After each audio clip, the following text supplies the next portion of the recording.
प्रेम चांदनी ये सब का होता है इतना लेट? का कहीं प्रेम, बड़ा जतन से हम तोरा से मिले आइल बानी। हमार बाबा हमरा पर पहरा लगा दिले बड़न। हमके लागत था कि हमरा प्यार अधूरा रह जाए, तो हमरा के भूल जा प्रेम।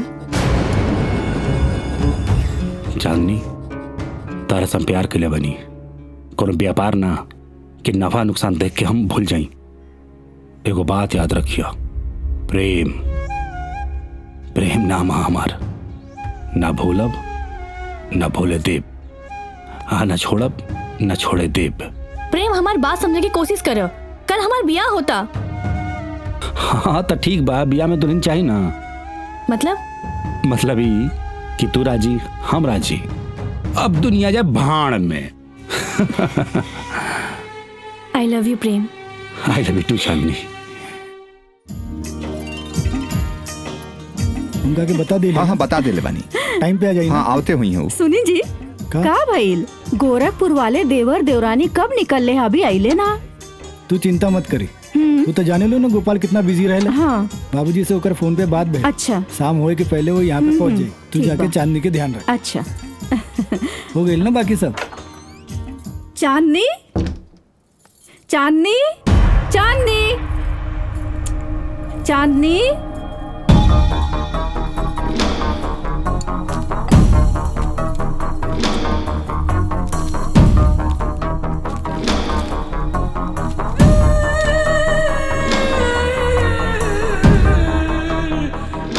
पंडित जी काली गाय पढ़ाई हो रहा बा। चौधरी जी, चांदनी बिटिया बड़ा सौभाग्यशाली बिया, न तो आज के युग में नौकरिया दामाद दिया बार के खोजले पे ना मिल रहल बाड़े।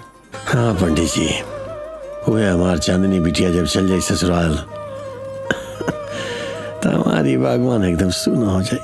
का करबा ये चौधरी, बिटिया तो पराया धन हो खेले ना। चांदनी के बाबूजी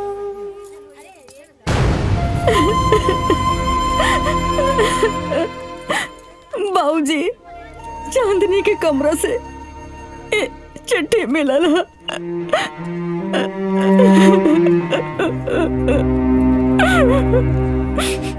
बाबा आज हम हमेशा खातिर प्रेम कुमार के साथे घर छोड़ के जा रहल बानी।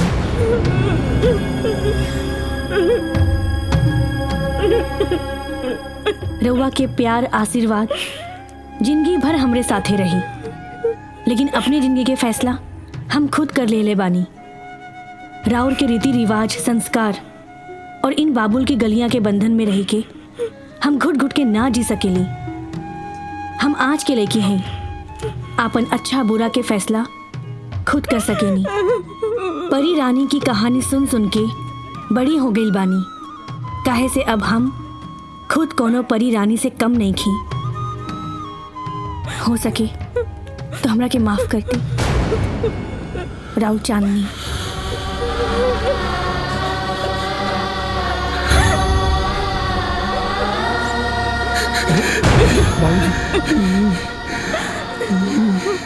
का भइल चौधरी जी?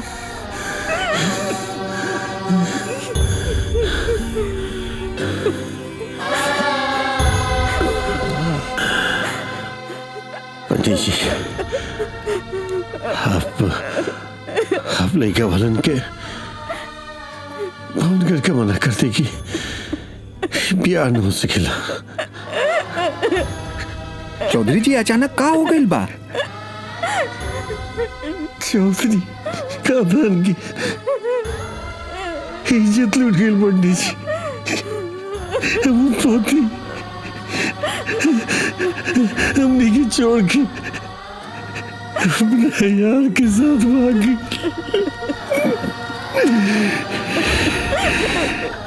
भाई लोग हम सबसे हाथ जोड़ते,